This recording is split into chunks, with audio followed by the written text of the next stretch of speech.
Hello friends, welcome back to the channel.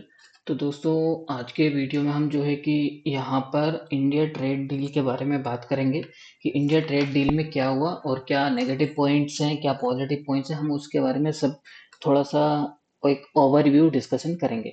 तो यहाँ पर जो है कि हमारी इंडिया और ट्रेड यूएसए के साथ में ट्रेड डील हो चुकी है, जो कि हमारे ऊपर 50% का जो टैरिफ लगा हुआ था, एक्स्ट्रा एडिशनल 25% प्लस 25% का जो टोटल जो लगा हुआ था, 50% का हमारे ऊपर जो था टैरिफ लगा हुआ था। और जो 25 का जो एक्स्ट्रा टैरिफ जो लगा हुआ था वो हमें लगा हुआ था वो रशियन ऑयल की वजह से। क्यों लगा हुआ था? क्योंकि हम जो है कि रशियन से ऑयल खरीद रहे थे। ठीक है। उसकी वजह से जो है कि यूएसए ने हमारे ऊपर जो है कि इंडिया पे जो है कि टैरिफ लगाया हुआ था। तो ये जो 25% का जो टैरिफ है वो हम हटा दिया है। और उसमें ये एग्रीमेंट, ये डील हुई है कि जितना भी फ्यूल है, जितना भी ऑयल है, सब हमको जो है कि यूएसए से खरीदना पड़ेगा। ठीक। और ये जो 25% का जो टैरिफ है इसको कम करके कितना कर दिया है? ये जो कम करके कर दिया है 18%, यहाँ पर जो है कि इंडिया के ऊपर टैरिफ कर दिया है, यानी कि रिड्यूस कर दिया है। जो टोटल 50% का जो टैरिफ लगा हुआ था उसको कम करके कितना कर दिया? 18% का टैरिफ कर दिया है। ठीक है।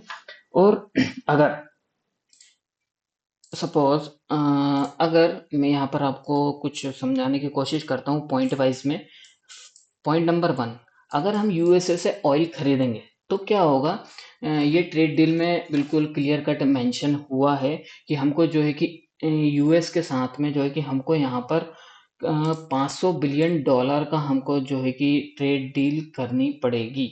और वो भी यहाँ पर ये लिखा हुआ है, यहाँ पर हमको इंडिया को जो है कि यहाँ पर इंडिया ने कमिट किया है कि अमेरिका से हमको पूरा 500 बिलियन डॉलर का प्रोडक्ट खरीदना पड़ेगा। ठीक। एक ये डील हुई है और ये डील जो है कि यहाँ पर 5 ईयर तक वैलिड रहेगी, यानी कि ये जो डील है 5 साल तक वैलिड रहेगी। और 5 साल तक हमको जो है कि ये जो पूरा अमाउंट है 500 बिलियन डॉलर का, 5 साल तक हमको जो है कि यूएसए से माल खरीदना पड़ेगा। ठीक है। तो इसके जो है कि आगे के पॉइंट्स हम यहाँ पर समझने की कोशिश करते हैं कि क्या है।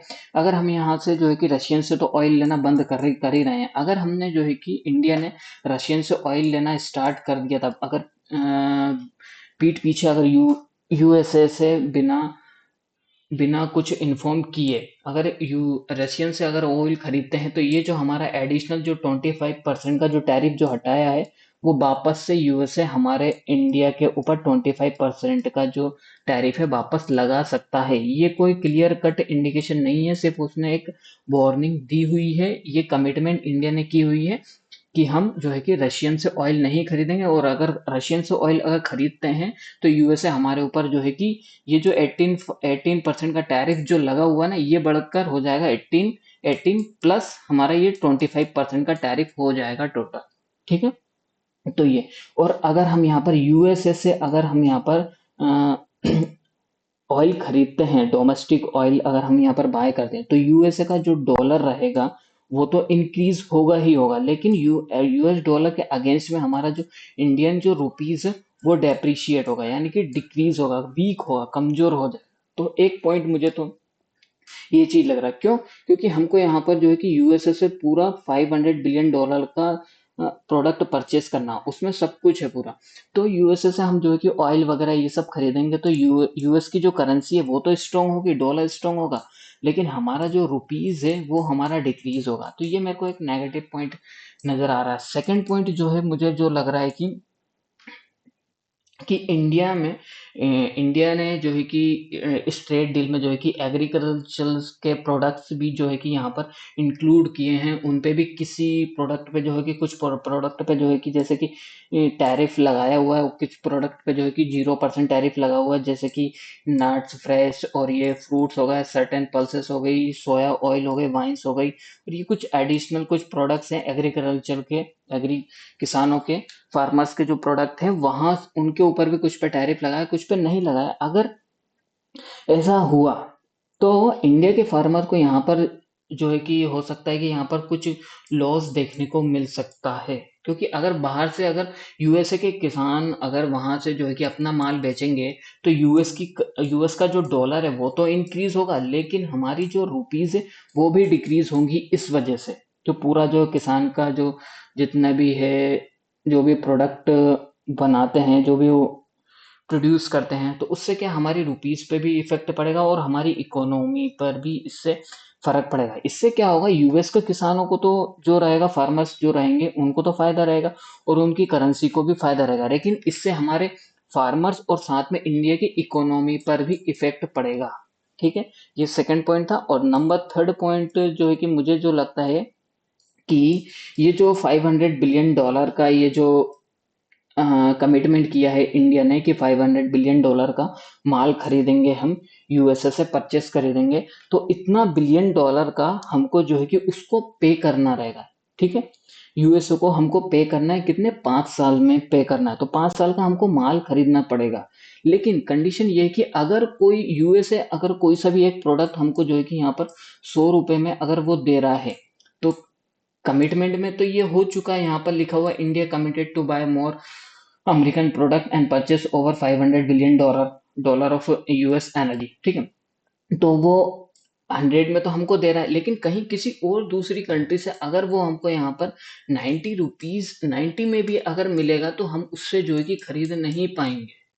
तो एक चीज हमको यहाँ पर ये चीज तो पता लग रही है कि यहाँ पर जो है कि अगर वो 100 में भी अगर वो बेचेगा ना, तो हमको यहाँ पर खरीदना ही पड़ेगा। एक ये हमारी मजबूरी बन चुकी है कि ये कमिटमेंट हो चुका है। ठीक है, अगर किसी दूसरी कंट्री से अगर हमको यहाँ पर सस्ते में भी रेट मिलेगा ना, तो हम उसको नहीं खरीद पाएंगे। तो हमको यहाँ पर जो है कि ये महंगे रेट में अगर मिल रहा है, तो हम यहाँ पर जो कि इंडिया में भी उसको महंगे रेट में भी रिटेल को सेल करेंगे। तो इससे भी जो है कि हमको इंडिया की मार्केट में जो है कि इंडिया में जो है कि जीडीपी पे, इकोनॉमी पे और इन्फ्लेशन पे भी इफेक्ट पड़ सकता है। इस ये एक मेन पॉइंट है। ठीक है, नंबर फोर्थ पॉइंट मुझे जो लग रहा है कि यहाँ पर जो हो सकता है, मैन्युफैक्चरिंग क्राइसिस। ठीक है, तो मैन्युफैक्चरिंग में भी हमको जो है कि यहाँ पर थोड़ा सा राइज देखने को मिल सकता है। ठीक है, और नंबर फिफ्थ जो पॉइंट है मेरा, वो है $500 बिलियन। अगर हमको जो है कि यूएसए से $500 बिलियन अगर हमको यहाँ पर खरीदना है, तो हमको किसी को माल बेचना भी पड़ेगा। तब जाके तो हमारे पास इतना $500 बिलियन इकट्ठा होगा, तो जाके तब जाके हम जो है कि यूएसए से हम जो है कि ये प्रोडक्ट जो है कि खरीद सक ये ये जो पूरा अमाउंट है $500 बिलियन का जो अमाउंट है, और जो हमको खरीदना है प्रोडक्ट, तभी हम खरीद पाएंगे जब हम माल अपना बेचेंगे किसी को, किसी अदर कंट्री को माल बेचेंगे। तो उसके लिए भी हमको जो है कि अगर हम माल बेचेंगे, किसी को माल बेचेंगे और इससे माल खरीदेंगे, तो इसमें भी जो है कि हमारा जो यूएस डॉलर है अगेंस्ट रुपीस के अगेंस्ट में, तो रुपीस जो है कि वो वीक होगा। ठीक है, ये 5 साल की पूरी डील है। तो इसमें मुझे लग रहा है कि इंडिया का जो रुपीस है वो डेप्रिशिएट होगा। ठीक, और यूएस डॉलर जो है कि वो भी इंक्रीज होगा। ठीक है, तो किसी ना किसी कंट्री को तो माल हमको बेचना पड़ेगा यहाँ पर, तब जाके हमारे पास इतना सारा $500 बिलियन का अमाउंट इकट्ठा होगा। तब जाके हम जो है कि यहाँ पर ये डील जो है कि पूरी अच्छे तरीके से 5 साल में फुलफिल कर पाएंगे। ठीक है, तो ये था फिफ्थ पॉइंट। और नंबर सिक्स्थ पॉइंट जो मुझे लग रहा है कि इंडिया अगर 500 $500 बिलियन की इंडिया से यूएस जाएंगे, इंडिया से इतना $500 बिलियन का अमाउंट जो है कि इंडिया से यूएस में जाएगा, तो इससे क्या होगा, एक एक नेगेटिव पॉइंट तो मैंने आपको बता दिया कि इससे क्या है, डॉलर इंडेक्स तो मजबूत होगा और इंडियन रुपीस जो है कि वो वीक होगा। और इंडियन रुपीस वीक होगा तो इंडिया में जो भी सामान आता है, जो भी हम यूएसए से सामान खरीदते हैं, वो पूरा डॉलर में ही खरीदते हैं। तो डॉलर स्ट्रांग होगा और रुपीस वीक होगा, तो पूरा जो यहाँ पर जो एक्सपोर्ट इंपोर्ट का जो भी हम यहाँ पर जो है कि डील करते हैं, पूरी डॉलर्स में करते हैं। तो डॉलर में क्या है कि हमको यहाँ पर ज्यादा पे करना पड़ेगा, तो ज्यादा पे करेंगे, तो इससे क्या है कि इंडिया में जो है कि हमको इकोनॉमी में भी कुछ इफेक्ट देखने को मिल सकता है। ठीक है, इतना बड़ा अमाउंट हमको जो है कि यहाँ पर ये $500 बिलियन है, और इंडिया में जो करेंसी चलती है वो रुपीस चलती है, तो रुपीस जो है कि डॉलर के अगेंस्ट में वीक होगी, और पूरा जो हमारा एक्सपोर्ट इंपोर्ट का बिजनेस चलता है वो पूरा यूएसए के साथ में डॉलर के साथ में चलता है। तो डॉलर इंक्रीज होगा, रुपया जो है कि वीक होगा, तो महंगाई तो ऑलरेडी बढ़ेगी ही, चार्जेस बढ़ जाएंगे। ठीक है, एक पॉइंट ये भी है। ठीक, नंबर सेवन्थ पॉइंट मुझे जो लग रहा है कि यहाँ पर जो हमारी जो ओवरऑल जो इम्पोर्ट, जो भी हम ऑयल खरीदेंगे, जो भी प्रोडक्ट जो खरीदेंगे, सबकी जो है कि कॉस्ट, इम्पोर्ट कॉस्ट जो है कि वो इंक्रीज हो जाएगी। ठीक है, अगर इम्पोर्ट कॉस्ट इंक्रीज हुई तो ऑयल और फ्यूल की कॉस्ट भी यहाँ पर इंक्रीज हो जाएगी, और उनके प्राइस भी इंक्रीज होंगे। ठीक है, तो ये चीज मुझे लग रही है। तो ओवरऑल इन पॉइंट को अगर हम यहाँ पर कंसीडर करें, पूरे ये जितने भी पॉइंट हमने यहाँ पर डिस्कशन किए, तो टोटल ओवरऑल यहाँ पर जो रहेगी हमारे जो इंडिया में जो ओवरऑल जो कॉस्ट रहेगी वो इंक्रीज हो जाएगी, और कॉस्ट अगर इंक्रीज हुई तो यहाँ इंडिया में हो सकता है कि हमको इन्फ्लेशन इंक्रीज होता हुआ दिख सकता है। ठीक है, तो होप आपको ये थोड़ी सी जो मेरी जानकारी, जो मेरी एनालिसिस है, और जो मैंने रीड किया, जो मैंने समझा है, उसको मैंने यहाँ पर आपको थोड़े से कम वर्डों में आपको एक्सप्लेन करने की कोशिश की है कि इंडिया यूएस डील में क्या क्या हुआ, क्या नहीं हुआ। और ये पूरी चीज जो होती है इंडिया और यूएस के बीच में पूरे डॉलर के फॉर्म में होती है। तो ये पूरी अगर डील होगी तो सिंपल सा एक रूल है, डॉलर स्ट्रांग होगा। ठीक है, और डॉलर के अगेंस्ट में रुपीस जो है वो वीक होगा, और पूरा काम डॉलर में होता है। तो डॉलर अगर इंक्रीज होगा तो पूरी जितनी ओवरऑल जो कॉस्ट रहेगी वो इंक्रीज हो जाएगी। ओवरऑल कॉस्ट अगर इंक्रीज हुई तो इन्फ्लेशन बढ़ सकता है आने वाले टाइम में। ठीक है, तो ये चीज थी जो है कि मुझे आपको थोड़ी सी बतानी थी, जो मुझे लग रहा है जितना मैंने ये आर्टिकल जो है कि यहाँ पर पढ़ा था, ये जो आर्टिकल मैंने यहाँ पर the Hindu, the white house पे जो लिखा हुआ था, जो मैंने पढ़ा वो मैंने आपको शेयर कर दिया है। आपको क्या लगता है कि इंडिया इंडिया ट्रेड डील के बारे में क्या हो सकता है आने वाले टाइम में इंडिया के लिए? अपना फीडबैक जरूर शेयर करिएगा। ठीक है, तो अब हम यहाँ पर चलते हैं मार्केट में कि मार्केट में क्या चल रहा है। तो मार्केट में देखते हैं आज की क्लोजिंग, आज थी एक्सपायरी, वीकली एक्सपायरी थी। तो आज की क्लोजिंग जो हुई है 25,936 पे हुई है। तो सबसे पहले हम यहाँ पर जो है कि डाटा देख लेते हैं कि डाटा हमारा क्या कह रहा है। तो यहाँ पर ऑप्शन चेन की अगर हम यहाँ पर बात करें, तो ऑप्शन चेन में जो है कि हमको यहाँ पर पुट साइड में जो है कि पुट राइटिंग की पोजीशंस हैवी हैवी यहाँ पर हमको कैरी फॉरवर्ड होते हुए दिखाई दे रही है। और कॉल साइड में अगर हम यहाँ पर देखें तो यहाँ पर भी जो है कि कॉल राइटिंग की पोजीशन कैरी फॉरवर्ड होकर दिखाई दिखाई दे रही है, लेकिन कुछ पोजीशन जो है कि यहाँ पर जो है कि क्लोज होके गई हुई है, यानी कि इन द मनी में इतनी ज्यादा पोजीशंस नहीं है। तो ओवरऑल नेट बेसिस के ऊपर अगर हम यहाँ पर ऑप्शन चेन देखें तो हमको जो है कि पॉजिटिव इंडिकेशन कर रही है। ठीक, तो ये तो थी हमारी ऑप्शन चेन। अब हम यहाँ पर जो है कि इक्विटी सेगमेंट का डाटा देख लेते हैं। तो इक्विटी सेगमेंट में जो है कि एफ ने और डी ने क्या क्या एक्टिविटी करके गए हैं। एफ ने जो है कि यहाँ पर बाइंग की हुई है, यानी कि एक देखा जाए तो 70 करोड़ की बाइंग की हुई है इन्होंने, और डीआईज ने यहाँ पर भी इन्होंने 1100 करोड़ के आसपास की बाइंग की हुई है। तो दोनों ने बाइंग की हुई है बिल्कुल नॉमिनल सी। अब हम यहाँ पर देख लेते हैं यहाँ पर अपना शीट चेक कर लें तो शीट हमारी क्या कह रही है। तो शीट में अगर हम यहाँ पर देखें तो मार्केट की क्लोजिंग आज हमको यहाँ पर गैप अप के थ्रू, ओपनिंग जो है गैप अप देखने को मिली, और क्लोजिंग जो है कि 67 पॉइंट ग्रीन में देखने को मिली। और पीसीआर जो है कि यहाँ पर देखो कंटिन्यू बेसिस पे इंक्रीज होता हुआ दिखाई दे रहा है, जो कि एक पॉजिटिव इंडिकेशन है।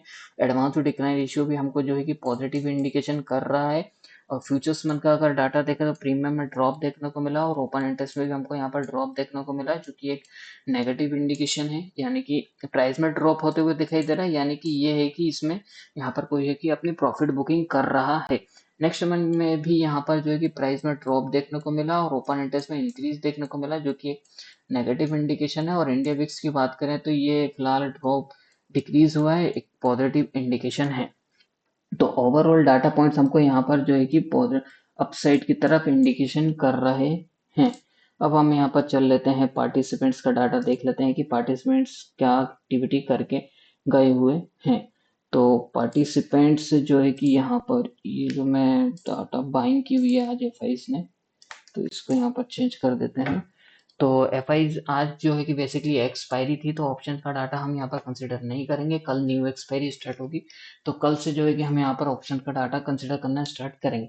तो ऑप्शंस में जो है कि वो फ्यूचर्स में जो है कि एफआईज अभी भी यहाँ पर जो है कि बियरिश पोजीशन अपनी कैरी फॉरवर्ड कर रहे हैं। ऑप्शंस में 70 करोड़ की इन्होंने बाइंग की हुई है, प्रोपराइटर ने यहाँ पर जो है कि फ्यूचर्स में सेलिंग की हुई है और इक्विटी में इन्होंने बाइंग की हुई है। क्लाइंट जो है कि फ्यूचर्स में बुलिश है और इक्विटी में बियरिश है। डीआईएस की अगर बात करें तो डीआईएस जो ऑप्शंस में वो इक्विटी सेगमेंट में इन्होंने बाइंग की हुई है 1100 करोड़ की। तो ओवरऑल ये तो था हमारा डाटा। अब जो है कि हम यहाँ पर डाटा का कंक्लूजन निकाल लेते हैं कि डाटा यहाँ पर क्या कह रहा है। एफआईआई के अकॉर्डिंग अगर हम यहाँ पर देखें तो ऑप्शंस में आज के दिन एक्सपायरी थी, तो ऑप्शन का डाटा हम नहीं ले रहे हैं। फ्यूचर्स मंथ में अभी भी ये अपनी नेगेटिव पोजीशन कैरी फॉरवर्ड कर रहे हैं और इक्विटी सेगमेंट में जो है कि ये अभी इन्होंने आज के दिन 70 करोड़ की बाइंग की हुई है। तो टोटल ओवरऑल इनका व्यू अभी फ्यूचर्स और इक्विटी सेगमेंट में जो है कि न्यूट्रल इंडिकेशन कर रहा है। ठीक, और हमारी डाटा शीट जो है हमको यहाँ पर बुलिश इंडिकेशन कर रही है और ऑप्शन चेंज जो है कि वो भी हमको नेट बेसिस के ऊपर पॉजिटिव इंडिकेशन कर रही है। तो ओवरऑल डाटा पॉइंट जो है कि हमको यहाँ पर अपसाइड की तरफ इंडिकेशन कर रहे हैं। तो ये तो था डाटा पॉइंट्स। अब हम यहाँ पर जो है कि चलते हैं प्राइस एक्शन पे, तो समझने की कोशिश करते हैं कि यहाँ पर टेक्निकल क्या कह रहा है हमारा। तो आज के दिन अगर हम यहाँ पर देखें तो कैंडल तो जो बनी हुई है एक डोजी कैंडल बनी हुई है और ये एक साइन होता है यहाँ पर एक थोड़ा सा मार्केट जो है कि अपसाइड की तरफ जो है कि पॉज ले सकता है ये वन डे टाइम फ्रेम, यानी कि ऊपर की साइड जो है कि अभी थोड़ी सी हमको जो है कि रैली जो है कि रुकती हुई दिखाई दे रही है। और यहाँ पर अगर वॉल्यूम देखें तो वॉल्यूम भी यहाँ पर जो है कि एक हैवी वॉल्यूम इंक्रीज होता हुआ दिखाई दे रहा है। लेकिन इस वॉल्यूम ये जो वॉल्यूम की कैंडल बनी हुई है इसमें जो है कि एक्सपायरी का भी वॉल्यूम है साथ में, तो इस वॉल्यूम को हम जो है कि कंसिडर नहीं करेंगे। लेकिन यहाँ पर जो कैंडल जो बनी हुई है बिल्कुल वो डोजी कैंडल बनी हुई है, तो ये एक एक टाइप से रिवर्सल का साइन भी होता है। लेकिन देखते हैं कि क्या होता है। तो सबसे पहले अब हम यहाँ पर आगे चलते हैं कि छोटे टाइम फ्रेम पे समझने की कोशिश करते हैं 1 आवर टाइम फ्रेम पे कि मार्केट में क्या हो सकता है। तो कल मुझे जो लग रहा है अब आने वाले टाइम में मार्केट में जो लग रहा है कि मार्केट की ये जो रैली है वो अब हो सकता है कि ये खत्म हो चुकी है। ये चीज मुझे लग रही है डाटा पॉइंट्स को देख के है। ठीक, और चार्ट पैटर्न भी हमको यहाँ पर ये बता रहा है कि वन डे टाइम फ्रेम पे की जो डोजी बनी हुई है, तो कल के लिए मेरा व्यू जो है कि नेगेटिव साइड का है। लेकिन लेकिन क्या है कि ऊपर की साइड से मार्केट क्या रहेगा, पहले ऊपर जाएगा फिर उसके बाद जो है कि नीचे की साइड का मूव हमको देखने को मिल सकता है। तो ऊपर से अपसाइड का जो लेवल है कहाँ से हमको सेलिंग देखने को मिल सकती है, वो है हमारा 25-26 हजार का जो लेवल है 26,030। ठीक है, 26,030 का जो लेवल है कल के दिन हमको जो है कि यहाँ से मार्केट में एक अच्छी खासी थोड़ी बहुत ज्यादा गिरावट नहीं, थोड़ी बहुत गिरावट देखने को मिल सकती है, क्योंकि इंडिया विक्स जो है कि अभी फिलहाल में 12 के नीचे चल रहा है, तो ज्यादा मूवमेंट नहीं देखने को मिल सकती है। ठीक है, तो ऐसा इस टाइप का ही मार्केट रह सकता है। कल भी एक रेंज बाउंड टाइप का 100 पॉइंट की रेंज में मार्केट जो है कि घूमता हुआ हमको दिख सकता है। तो ओवरऑल जो व्यू रहेगा मेरा मार्केट के लिए रहेगा, पहले ऊपर जाएगा मार्केट फिर रेजिस्टेंस के आसपास से हमको सेलिंग देखने को मिल सकती है। ठीक है, तो हमारा जो रेजिस्टेंस का एरिया वो कौन सा है, हमारा 26,030 का लेवल है रेजिस्टेंस का एरिया। ठीक, और जो हमारा सपोर्ट का लेवल है वो हमारा 25,880 का लेवल है। ठीक, अगर इसके नीचे अगर सस्टेन होता है मार्केट 1 आवर अगर सस्टेन होता है तो फिर नेक्स्ट टारगेट रहेगा हमारा 25,790 का टारगेट रहेगा। ठीक, ये टारगेट है। और अगर इसके ऊपर अगर सस्टेन होता है तो फिर हमको जो है कि यहाँ से 40-50 पॉइंट और देखने को मिल सकते हैं, 26,070 तक के देखने को मिल सकते हैं। फिर यहाँ से हमको जो है कि एक सेलिंग प्रेशर देखने को मिल सकता है। ठीक, तो ये तो थी हमारी निफ्टी की एनालिसिस। अब हम यहाँ पर देख लेते हैं सेंसेक्स की, बैंक निफ्टी की एनालिसिस। तो बैंक निफ्टी में भी सेम सिनेरियो है कि पहले ऊपर जा सकता है, तो इसका रेजिस्टेंस का रुकावट का एरिया है वो हमारा 60,800 का। और अगर इसके ऊपर अगर 1 आवर की कैंडल सस्टेन होती है तो नेक्स्ट टारगेट हमारा रहेगा यहाँ से जो है कि हमको 100-200 पॉइंट और ऊपर का देखने को मिल सकते हैं, जो कि 60,000 तक का है। फिर उसके बाद हमको यहाँ पर एक सेलिंग देखने को मिल सकती है। ठीक, और नीचे का जो हमारा सपोर्ट का एरिया है बैंक निफ्टी में वो 60,500 का पहला सपोर्ट का एरिया है। इसको ब्रेक करता है तो 100 पॉइंट, 100 से 150 पॉइंट हमको नीचे के साइड के देखने को मिल सकते हैं, जो कि 60,400 तक का हो सकता है। ठीक है, तो बैंक निफ्टी में भी ज्यादा बड़ी मूवमेंट नहीं दिख रही है मुझे कल के दिन। ठीक है, तो अब हम यहाँ पर बढ़ते हैं आगे सेंसेक्स की तरफ। तो सेंसेक्स में भी सेम सेटअप बन रहा है, पहले ऊपर जाएगा तो सेंसेक्स में जो रुकावट का पहला एरिया है वो हमारा 84,500 का है। अगर इसके ऊपर 1 आवर की कैंडल अगर सस्टेन होती है तो यहाँ से हमको 100-200 पॉइंट और मिल सकते हैं ऊपर। तो ऊपर का जो नेक्स्ट लेवल जो रहेगा हमारा वो रहेगा सेंसेक्स के लिए 84,800 का। फिर यहाँ से हमको जो है कि नीचे की साइड का एक मूव देखने को मिल सकता है। ठीक है, तो ज्यादा बड़े बड़े मूव नहीं आएंगे, ऊपर की साइड जाएगा तो ऊपर भी ज्यादा बड़े मूव नहीं आएंगे। ठीक है, और नीचे जब गिरेगा तो नीचे भी इतने ज्यादा बड़े बड़ी कैंडल हमको जो है कि डायरेक्ट गिरता हुआ नहीं दिखेगा। ठीक है, तो इस बात का ध्यान रखना। तो इसमें सपोर्ट का एरिया जो हमारा है जो बन रहा है वह 83,850 का सपोर्ट का एरिया है पहला, और इसके नीचे अगर सस्टेन होता है तो फिर नेक्स्ट सपोर्ट का एरिया हमारा 83,400 का। ठीक, तो ये थी हमारी निफ्टी, बैंक निफ्टी और सेंसेक्स की एनालिसिस। और अब हम यहाँ पर जो है कि सिल्वर और गोल्ड देख लेते हैं। तो सिल्वर में जो हमने सपोर्ट का डिस्कशन किया हुआ था, अभी भी वो सपोर्ट का एरिया बरकरार है। इस सपोर्ट के नीचे 2,36,000 के नीचे जब तक अगर सस्टेन नहीं होता तब तक शॉर्ट नहीं करना। जिस दिन इसके नीचे अगर क्लोजिंग 1 डे टाइम फ्रेम की क्लोजिंग मिलना स्टार्ट हो जाती है तो जो है कि सिल्वर में जो है कि हमको 2 लाख तक सिल्वर देखने को मिल सकता है। फिर यहाँ से जो है कि 2 लाख के आसपास से फिर यहाँ से हमको एक अपसाइड का मूव देखने को मिल सकता है। क्यों? देखो, यहाँ पर अभी जो पैटर्न बन रहा है ना, यहाँ पर ये जो पैटर्न बन रहा है इसमें ये बन रहा है ए बी और यहाँ पर ये सी बन रहा है। और ये जो सी पैटर्न बन रहा है ना वो 5 मूव में बनेगा। तो वो कैसे बनेगा यहाँ पर? तो ये बनेगा, देखो इस टाइप से ये बना 1 2 3 4 5। फिर यहाँ पर सी कंप्लीट होगा तो ये पूरा 1 A B और ये सी कंप्लीट हो जाएगा। फिर यहाँ से एक हमको एक अपसाइड की तरफ एक्स का मूव देखने को मिलेगा। ठीक, तो ये सपोर्ट का एरिया यही है। जब तक इसके नीचे क्लोजिंग नहीं होती तब तक हमको ये वाला टारगेट देखने को नहीं मिलेगा सिल्वर में। ठीक है, तो सपोर्ट का लेवल है हमारा सिल्वर में 2,36,000 का। ठीक, अब गोल्ड की बात कर लेते हैं। तो गोल्ड में भी जो हमारा सपोर्ट का एरिया वो अभी भी बना हुआ है। तो इसमें भी सेम सिनेरियो बन रहा है। इसमें भी बन रहा है कि ये जो पैटर्न बन रहा है ए बी और ये सी का पैटर्न बन रहा है। तो इसमें भी जो है कि 3-5 मूव में जाएगा, 1 2 3 4 5 इस टाइप से जाके जा सकता है। तो इसमें जो सपोर्ट का एरिया है 1,34,000। तो इसमें ज्यादा गिरावट नहीं आएगी गोल्ड में। ठीक, और ठीक है, और नेचुरल गैस की बात कर लेते हैं। तो नेचुरल गैस में हमारा जो सपोर्ट का एरिया था वो था 283 का था हमारा सपोर्ट का एरिया। तो उसके नीचे तो गया लेकिन वहां उसके नीचे जो है कि क्लोजिंग नहीं, 286 का सपोर्ट का एरिया था लेकिन अभी भी वहीं पर ही चल रहा है। इसके नीचे अगर क्लोजिंग देता है तो ये जो ट्रेंड लाइन आ रही है हमारी, इसको हम यहाँ पर देखें तो ये कहाँ तक आएगा, ये 260 तक और आ सकता है। अगर देखा जाए तो 265 तक, बस इसका 265 लास्ट सपोर्ट रहेगा। अगर यहाँ से बाउंस किया तो अच्छा खासा बाउंस मिलेगा, क्योंकि ये जो मल्टीपल ट्रेंड लाइन है यहाँ से जो है कि देखें तो प्रीवियस ये ट्रेंड लाइन जो है कि हमारी यहाँ पर चलती हुई आ रही है। देखो कहाँ से ये ये ना मल्टीपल ट्रेंड लाइन है। ट्रेंड लाइन सपोर्ट है, यहाँ पर सपोर्ट लिया, यहाँ पर सपोर्ट लिया, अब यहाँ तक, यहाँ पर 283 या 265 तक और आ सकता है नीचे। फिर यहाँ से एक हमको बाउंस देखने को मिल सकता है। ठीक है, तो अभी भी जो है कि क्रूड ऑयल में मैं बुलिश हूँ। ठीक है, तो होप आपको पूरी एनालिसिस समझ में आ गई होगी। तो मिलते हैं कल हम अपने लाइव मार्केट में टेलीग्राम चैनल के ऊपर। तो टेलीग्राम चैनल का लिंक जो है कि डिस्क्रिप्शन में दिया हुआ है। वीडियो अगर अच्छा लगा है तो लाइक करें, कमेंट करें, शेयर करें। और ट्रेड डील के बारे में जो कुछ बताया है आपको वो मेरी अपनी खुद की एनालिसिस, खुद की नॉलेज के हिसाब से मैंने आपको बताया हुआ है। अगर आपको क्या लगता है तो आप अपना फीडबैक जरूर शेयर करिएगा।